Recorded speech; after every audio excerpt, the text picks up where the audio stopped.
Yourself again. Okay, so my name is Laura Williams, and how I got here is because I'm a member of Rotary Club of Bakersfield Twilight, which is a service club. I mean, it's actually an international club, and we're a local club.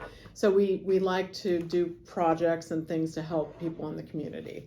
So I appreciate the invite to share whatever life lessons I've learned at this point. I will say some of these life lessons I've learned, but I haven't necessarily applied. And now I regret that I didn't apply them, that I'm older. So some of them I'll be sharing, like, if you guys can do these things, it'll position you really well as you get older. Some of them are things I've just learned over the years that I've personally found really helpful, especially with emotional types of issues. So I'm just going to go through, I have categories of life lessons, and this is not necessarily that one is more important than the other, but I'm going to start with financial. And I would say really one of the most important things you guys can do, because you're young and you're looking, or maybe you already have a job, is always pay yourself first. Like, so you have a job and you're making money, and you may be thinking, oh my God, I'm not getting paid nearly enough. I can't afford to save money. I can't afford to put any. Always pay yourself first and automate it. So set it up so when you get your paycheck, there's an amount that automatically, and you pick the amount, even if it's a small amount, it automatically goes to savings so that it can build up over time. You'll be really grateful that you build that savings, both for like an emergency fund, and also, you know, as part of retirement, which I know at your age is hard to imagine, but I will tell you the older you get, the faster it seems the years go.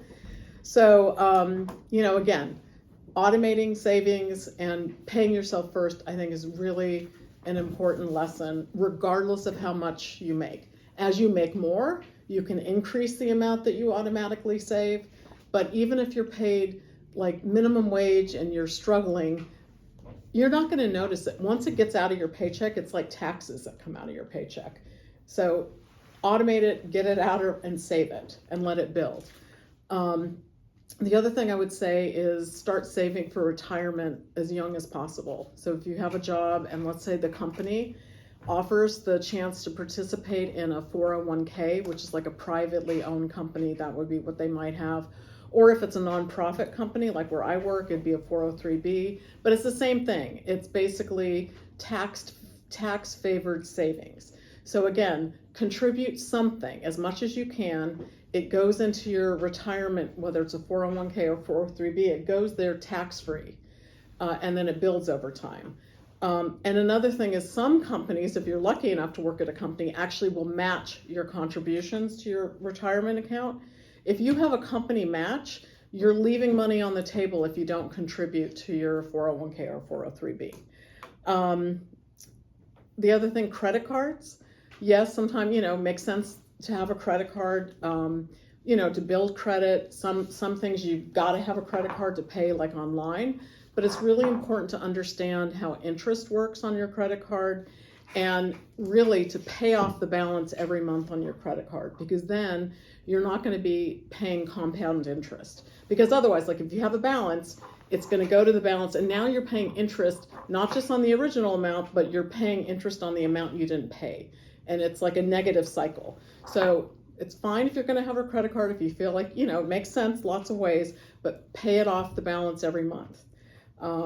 Just so, you know, again, then you don't have that interest charge, and then you're using it responsibly. The final thing I'll say on finances is there's a lot of different resources, free as well as low cost. I would say at you guys' age, you haven't already, really educate yourself about personal finance and just the basics of finance. I personally have always liked the Dummy series, and I'm not at all saying anyone here's a dummy, but I'll just, two titles, Financial Literacy for Dummies or Personal Finance for Dummies. It's typically just a good basic, so that's like a book. But there's, again, you're gonna, and I'm sure you guys teach here at Covenant, probably teach like good basic financial literacy is really what it is. So just understanding that, you know, having a bank account, interest, and then, you know, when you do savings and you have investments like in your 401k or 403b, then you get the benefit of compound, you know, interest, like your, you know, retirement will grow or whatever. It can go the other way too, but if you do it over time, you usually come out ahead. So those are kind of my main financial lessons that I've learned. And I will say this is an area where I haven't necessarily done all the things. I mean, I feel like I'm financially literate. I understand what I should have done, but I haven't necessarily, I've always paid my bills. I'm fine with that. I've had a salary that allowed me to do it, but I'm 60 now, and eventually we'll retire at some point. I wish I had been started like some of the retirement savings and the savings at you guys' age, because then I would have, honestly, you'd be surprised starting at your age making you can end up with $1 million, $2 million. I mean, you'd be surprised how significant it can be, and that can be a really great retirement for you. Like a nice nest egg. So my next series of life lessons are under the category of, I'm calling it emotional. And these are things that I've personally learned and applied over time. I maybe struggled before, and I've kind of learned how to do these things to feel better. One is that I think is really important is paying attention to your inner monologue. How do you talk to yourself? Like, what words do you, like, really, if you're feeling bad, really try and hear the words you're saying to yourself, and really make an effort to talk to yourself, like your interior monologue, the way you would talk to a friend. Like, make yourself a friend. You wouldn't say to yourself, or a friend, you wouldn't say to a friend, you're a stupid idiot, or you're such a failure, you wouldn't say that. You would say, let's say there was something, you say, you know what, it didn't work out this time. Next time I'm going to do ABC, and it's going to work out. I mean, you're going to talk. I'm not saying being unrealistic or overly like, oh, everything's perfect, but be a friend to yourself and pay attention to the words. The other thing is, and I'm sure you've heard this, it's very common, but I remind myself of this. I say this to my daughter all the time, which I'm sure she loves. Just remember, you can't control, and I know you guys know this, you can't control everything that happens to you. Sometimes bad things, they happen, but you can control what your response is. You can decide how you're going to respond to it emotionally and verbally. And that doesn't mean you don't feel pain. It just means, you're not going to let an external situation control how you're going to necessarily feel about it. I mean, if you feel sad, you feel sad, but you're gonna have more control over how you're gonna respond. The other thing, I mean, for people who experience, and I have friends, who this is an issue, who really have problems with anxiety, is really look at the messages you're telling yourself. Typically, if you're feeling a lot of anxiety, if you just stop and ask yourself, okay, what am I saying to myself in my head? Often you're saying something like, oh my God, I'm such a failure, or this is going to be a disaster, or I always, you're saying these things. Just stop and replace those really negative or really catastrophic phrases with something, not something unrealistic, but just something that's neutral and realistic. You know what, I'm going to be fine. Also, or if that happens, I'm still going to be fine. I'll do this. Again, it's kind of like coaching a friend. Coach yourself through those, and often with anxiety, it's really unrealistic thoughts that are really making you feel anxious. So just, again, replace those unrealistic, examine them and challenge those phrases. Replace them with something that's realistic. The other thing, and I've really learned this over time, is pay attention to how a person or an activity leaves you feeling. So if you're, interacting with someone and after that interaction, you really feel bad or unhappy, or, it's just not a good feeling, ask yourself, what's going on? Same thing with an activity. And I find this is how old I am. I used to look at women's fashion magazines, right? And I did that for years, teenage years onto maybe mid-20s. And I always felt lousy after looking at these magazines. Because again, they're telling you you've got to be this skinny and look this, and they're always telling you what body part's not right. And at some point, and I admit, it took me a long time to finally get the message, but at some point I'm like, why am I looking at these? They leave me feeling terrible. If I want something aesthetic or pretty, there's other ways of getting that. I could go to a museum or look at art. And so I finally just stopped. And, again, it took me a long time, like hitting my head against the wall. I'm like, okay, this is not good. I think a current example, and this is something I think all of us experience, even someone my age, is social media. When you're on social media, how do you feel? Like, when you get finally off your phone, are you feeling kind of depressed, not energized, not happy?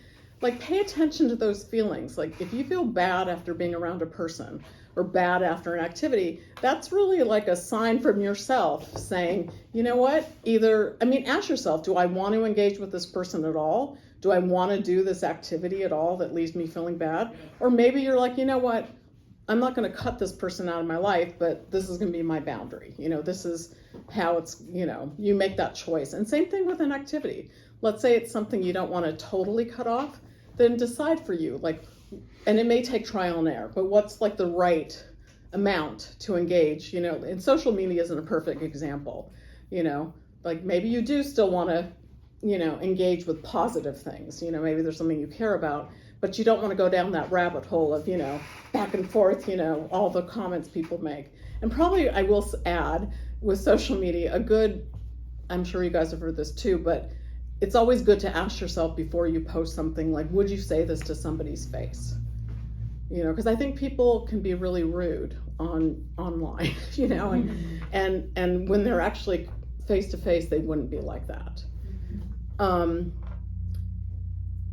then I think really the final thing that I've learned, and again, it's an ongoing struggle, but it definitely got easier the older I got. But if you guys could get this message now, it'd be amazing. Like, you'd save yourself so much grief. Try and love and like yourself as you are now. So even if you've got things that you're like, I want to lose weight for my health, or I want to, whatever, like you're like, there's something I want to work on. Even if you have something you want to work on right now, just be kind, like, love yourself, accept yourself. This is where you are, and you are fine, and you are normal, and there's a huge range of normal. Doesn't mean you can't work on things you want to improve, but don't dislike yourself until you reach, that improvement, that imagined place where everything is perfect. So those are those. And then the next category is finding your purpose and work that you enjoy. I will say, because I struggled with this a lot as I was growing up. I knew I was going to go to college. I had college educated parents. It was kind of a given. I was an English major, which slightly panicked me because I'm like, what do you do after you're an English major? And I'm the oldest also, so I was like the first one doing this. My dad was an attorney. And so I'm like, okay, well, English major. I either have to become a professor or go to law school. So I'm like, okay, I'm going to go to law school. I can't say again. And, my dad, of course, is very happy about that. I was always a little bit not sure. I went to law school, and honestly, it was good education. I went to Columbia, so I was able to live in New York. That was fun. I worked at a big law firm after law school, so I could pay off all of my law school loans, and that happened. And then, I moved back to LA, practiced with my dad. But, I always felt like I like a lot of things about practicing law, but I always had this feeling like, there's something else that I want to do, like, like worrying, like, what do I want to do? What's going to be the thing? I know some people, and you guys, maybe some of these people, really know what your passion is, like, really know, like, this is what I want to do. And that's great. But a lot of people, and I'd say even most people, don't really have that. They're kind of like, I know I need a job, and they're just not sure. So I would say, don't worry if you don't know what you want to do. Like, yes, you might, have to get a job. I worked at a pizza restaurant when I was a teenager. Yes, we have to pay our bills. But just get out there and do something, and don't worry that it's not the end all be all, or that you have to be able to sit and figure out what your purpose is. Because honestly, I would say, and I'm going to jump ahead, I really found, like, my current job, which is I'm an executive director here at a nonprofit in town that has programs for children and adults with autism and other developmental disabilities. I got connected to this company and found out about all this whole field because when I moved to Bakersfield to practice law, and I worked at a law firm here, I was asked if I wanted to volunteer on the board of directors for the nonprofit. And a board of directors is basically, in our case, it's volunteer. It's a group that kind of oversees what's going on with the company. Like, they don't manage it, but they make sure the finances are okay and, basic things. So I volunteered, and that's how I got to know about this company, which I thought was amazing, the staff. I learned all about autism and developmental disabilities. So it was like just by volunteering, it opened up this whole field to me that I never would have known about before. And eventually the company, the founder retired, and they needed, a new executive director. And so eventually, I applied. I thought I was thinking, I've practiced law for a long time. I love this company. And, I was hired. And so I've been doing that since October 2013. So I love it. I mean, I really love the work we do. I love seeing the clients, just achieve a lot and meet their goals. I love the staff that work there. I mean, they're really compassionate. But again, I never would have known about that if I was just sitting in my room like, oh my God, what am I going to do? What's my purpose going to be? I had to just get out there and have a job and meet people and volunteer and be open to opportunities that came. And kind of one thing and one person led to, a situation where I'm really happy. And I was happy in law too. I don't want to say I wasn't, but it's, again, I would say, just get out there and just connect, both by work you do, and it could be any kind of work. Just talk to people, and you can meet someone who tells you about something that you never would have known about, and then you can pursue that or find out about that. Volunteering, again, is a great way to connect with people in your community who could become friends, people of similar interests. It allows you to do something maybe you have a passion about. And like, just like me, it could lead, it doesn't have to, but it could lead to like a job opportunity or some career that you never would have known about if you hadn't just taken those steps. And then I think I skipped one of my lessons. Oh, I was going to say, ask for help from people. People like help. Most people, myself included, are more than happy and will go out of their way to help you. So don't feel like you're burdening people. Most people, if you ask, like if, for example, let's say you're like, you want to be an architect and you ask me, and I'd be like, well, I was a lawyer, so I don't have it, but I know some architects, so then I connect you, and then they might, people love doing that. They really do, most people. So don't be shy. Honestly, you're doing people a favor. They enjoy being helpful. They really do. It makes them feel good. So, just reach out, and if the person you reach out to doesn't have an answer, they may know someone who knows someone. So yeah, and I know you guys get a lot of support here, which is great as well. I was going to say, I think it's important to pursue higher education or specialized training. I'm not saying every single person has to go to college. I mean, that was definitely my track expectation. I love college. I wasn't worried whether I had a practical major. I was an English major. I love reading books.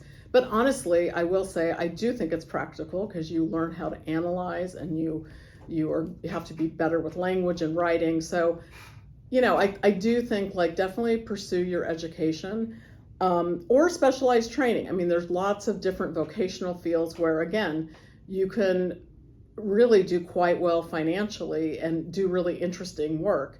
You just have to get some of that training. And here we have a lot of programs like at the Bakersfield College that link with some of these different fields where you really can get into an interesting and highly paid field. So I'd say just, yes, you have to have the high school diploma and GED, but don't rest there, because with higher education, college, or whether it's advanced like technical training, you just will have so many more options and choices. And honestly, to me, that's the best position to be in, where, you can make choices. You're not just like, oh my God, I have to have this job, it's entry level, I can't advance because I don't, yes, we all have entry level jobs. And honestly, I think the pandemic taught us that these people who work in these entry-level jobs, you really can't live without them. I mean, so they do important work. But just as you get older, you're going to want to, if you have a family or whatever, you're going to want to be able to make more money and advance. So I definitely think focusing on your education.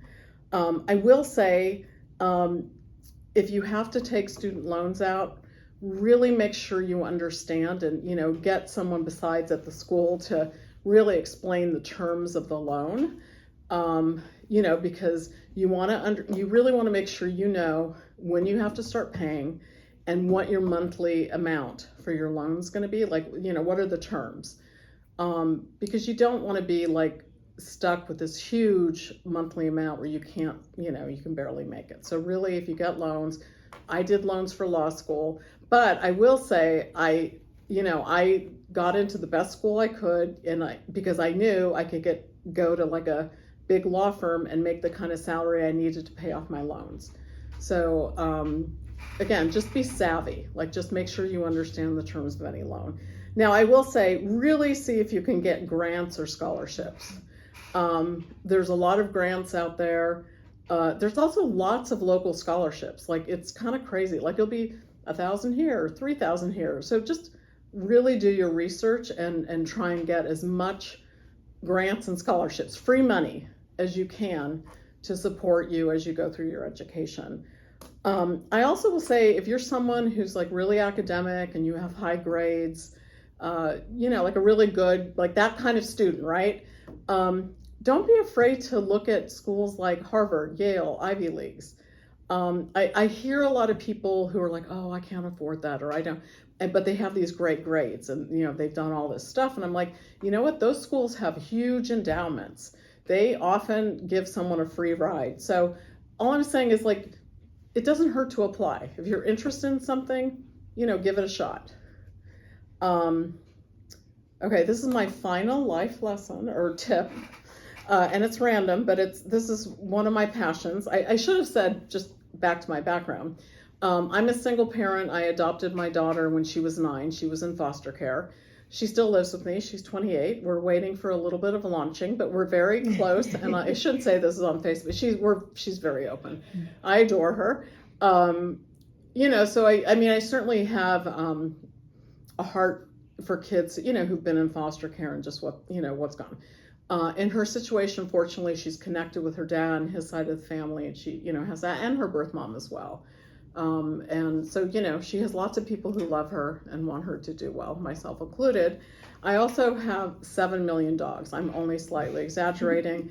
I have right now 6 dogs, because my last one who I fostered, I was fostering her, but it was a foster failure because I adopted her from the Kern County shelter. 2 cats.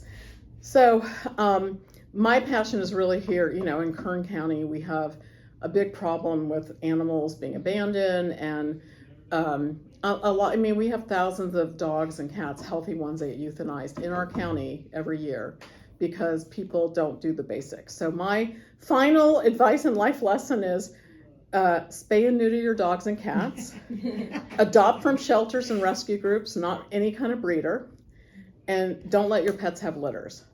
Literally any kind of dog, any age of dog you want, or cat, you can get and breed in our local shelters or a rescue group.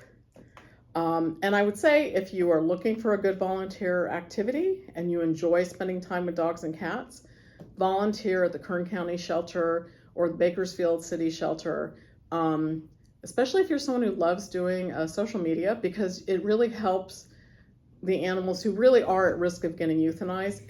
If you post videos about them and share about them, it really helps them get adopted. So that is my final life lesson. I'm sure there's more. The thing with life lessons is you hopefully keep learning life lessons, the older, or through one way or another. Sometimes the school of hard knocks, you're like, oops, shouldn't have done that. So I don't know if that was too fast. I have no idea how long that took. You did great. 25 minutes. Okay. Do you guys have questions or any life lessons you would add that that you think in your experience are really important or have helped you? Any life lessons for an older person like me? I think emotional is also good. You touched on that, being aware of how certain activities or people make you feel, so being selective of who you surround yourself with. Yeah, I mean, I think it's so, for all of us, myself included, so reflexive. I'll just sit there, looking at something, and I kind of feel bad. I'm like, why am I doing, and it doesn't feel good. You should feel good out. I mean, be selective. Too, yeah. We have a certain amount of time on this earth, and we don't know how much time that is. So you want to spend it, with people and activities that uplift you. Absolutely. I think also you might have touched base a little bit about like Stephanie said, the emotional well-being aspect, but also like not comparing yourself to other individuals was a key one, and that's like in every aspect of your life, whether it's academically, job-wise, appearance-wise. Thief is the comparison is a thief of joy. No, that's a really actually that's an excellent point, and no, I think that's so true, and you'll find that a lot of times the people you compare yourself to, if you actually were inside their head, very few people feel like they have it fully together. So that's why I think it's important to just accept this is where I am, and if there's something you want to, I don't know, whatever, improve, work on, that's fine. I mean, set goals for yourself, but don't feel bad. Like, this is who you are right now, and you're fine, and there's, again, especially when you're younger, I just know that I think boys do it too. Men, not just. I think it's both. Like especially physical stuff, or like you said, success, or just where you know what, that person's journey. That's their journey. This is my journey. This is how I am. So I think that what you said is really important for people of all ages. But I feel like it's harder. Maybe you're harder on yourself when you're younger. I think that's. And I will say. Not like I'm saying you have to wait until this age for it to happen, but Oprah Winfrey used to say that her 50s were the best ever and I will say that 100%, once I was past 50, just the things I used to feel bad about or worry about just went away. I'm like, you know what? So that's why we say if you can do it now when you're young and, figure it out, if you can emotionally get yourself to that place, you'll just be much wiser than many of us are, so. But it is something you have to keep reminding yourself of. It's like a process. Yes? What kind of attorney were you? Well, I started out after law school. I worked at a big law firm in New York City, and for 1 year I did estate planning, which is basically like wills and trusts. It's documents you create to say what happens to someone's property and money when they die. But I only did that for a year, and then I switched to litigation. And it was a big firm, so the kind of litigation was one of them was like a product liability case. I was a junior attorney, so I wasn't up there doing, the important stuff. I was doing the research and, that kind of thing. And I worked there for about 5.5 years, paid off my school loans. And then I moved back to LA, where I'm from, and my dad had a small firm. He did estate planning and corporate and tax law. One of my classmates was already there working with him, and she's a really close friend. So I joined them, and I did, really learned the estate planning from him, my dad, and the tax stuff. So that was, that's my other life lesson. Everyone should have estate planning. You don't have to be rich, but do your family a favor and, do some good basic estate planning so that, so your family's in good shape, But, so I did that. I enjoyed it. It was interesting. I adopted my daughter, I was living in Pasadena at the time. And then we moved here in 2006 when she was 8 or 9. And, been here since then. I was at another law firm here in town doing estate planning. And like I said, with my current job, I just volunteered to be on that board of directors and, so now I've been doing this nonprofit as executive director, which I also love. But so estate planning doesn't sound exciting. It's interesting in the sense, it definitely, it's definitely complex in some ways. So you have to really think about it and planning. So I'm more someone I like to draft the documents to avoid problems versus like a litigate, like what you see on TV, and that's not me. Judge Judy. Yeah.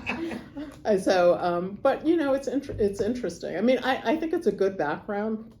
You know, just having that background. I'm not saying go to law school just to get the background. It was an expensive background, so it took me about 5.5 years to pay it off.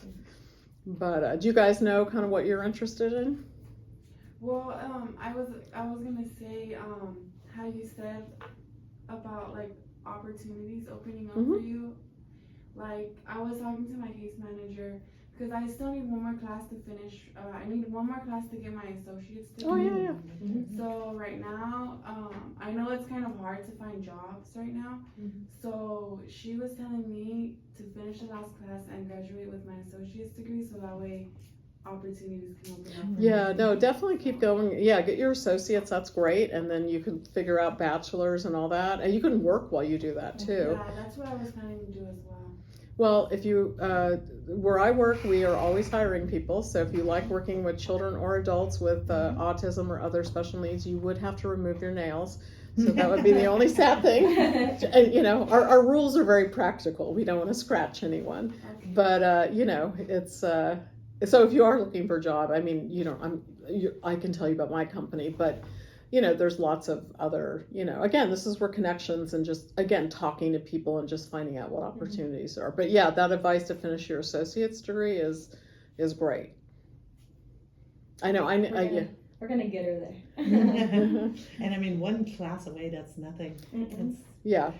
and often from my experience, specifically with your AA or even with your bachelor's, it's not that important what you have your AA or BA in. It simply shows on your resume that you can, that you have basic comprehension, that you can be disciplined to complete classes. Yeah. So Yeah, it's a long ways. Yeah, exactly. And I mean, and plus you learn interesting things, hopefully, but I think that's exactly right. I would have already been a graduate, but COVID interfered with everything. Yeah, I think COVID definitely threw a wrench for a lot of people. With education. But you know what? Just do it. I mean, don't pressure, again, so it's slower than you thought, no big deal. Take your class and then, again, it's a journey. I mean, that's really what life is. It's where you are on the journey. It's not just getting to the end goal. But, just we have people who work, we have part-time positions and also full-time, and we have a lot of people who are completing their education. They might go to BC or Cal State or do online schools. We have people who, have been working with us for years. They completed their bachelor, typically online. Then they did a master's, and for our field, the high-level degree is a board-certified behavior analyst. They did that and then now they've gotten a much higher level, high pay position. I mean, relative. So you can work and have life happen while you're, gradually just getting through your education. Not saying it's easy, don't get me wrong. I honestly was fortunate that my parents paid for college and I didn't work during college, and it was a lot less expensive 7 million years ago than it is today. And it was, it was Berkeley, so it was, it wasn't like a private college, but law school I did myself all through loans. And so I graduated with about 100,000 in loans. I didn't work I just really don't like working with school, which is terrible. I've studied, I got good grades, but of course then I worked at this big law firm and I was able to pay off my school loans. Yeah. Also with loans, I wanted to, this is my input on loans. Don't be scared to take out a loan if you're working it towards yourself. So like if you're taking out a loan to like get a car, you're taking out a loan for your education, remember that it's an investment in yourself. Yeah. It's not necessarily like, oh my gosh, now I'm in debt. If it's something you're working towards and you're passionate about and it'll help you in the future, think of it as like an investment. Yeah, exactly. So just, I think that's exactly right. And just be savvy about the terms of loan. Yeah. Just understand the interest rate, the payment terms. And depending on where you do it, if it's a government loan, often there's, ways if you had to, you could, what's the word? It's not delay it, but if you had it, there's ways. And like I have a sister, for example, who got her, her teaching credential and her master's at USC. And so she has, big school loans, but she's been teaching for a while, almost 10 years, I think, in a high needs public school. So she should qualify for loan, like essentially the loans being forgiven. So just the key thing is just understand your loans, understand the terms. Yeah, but don't be afraid. I think that's exactly right. So do you guys have ideas about fields you find interesting? Not, like I said, one of my life lessons is you don't have to know the answer. Well, I've changed my career choices a lot. Yeah. My major is criminal justice. Mm-hmm. So, but I'm going to graduate with my AA degree in administration of justice. Okay. So I haven't really. I know you can become a CO. I know you can work in the court. Yeah. So I just changed my career choices a lot, but That's normal. right now, I mean, like, well, kind of like being a mentor too. That kind of like, you know, like, it kind of like gives me, because I have case managers, you know, and they give me motivation to like do what they do. Right. So that Right. I can be able to help people that were in my shoes before. Yeah. So that's kind of like what I want to do, but also like not just that, because criminal justice is my field of interest. Yeah. So like, you know, I've always changed, like from a 911 dispatcher to a police officer to a CO to a probation officer. Yeah, yeah. I know sometimes you can be overwhelmed by choices. Yeah. So, and then like even working in the court as well, like being like a reporter, like, or someone at the like in the desk. Yeah, yeah. So. No, I think there's a lot of options. I mean, sometimes you just have to kind of see what's out there for just even an entry level job and just start something, and just to get your foot in the door and kind of see people and what it's like, and see if that's an environment you like or something you're interested in. You know, this is where just kind of taking the plunge and getting out there, whether it's an internship or a paid position, doesn't mean that's what you have to do. It just allows you to have more information and more connections. Yeah, like, cause right now, like, I mean, it's hard, like, yeah, it is hard to find a job now because, like, but I feel like, you know, getting my associate's degree and graduating, like she said, it's gonna open up, like, a lot of opportunities, and it's just gonna, like, opportunities are gonna be thrown at me.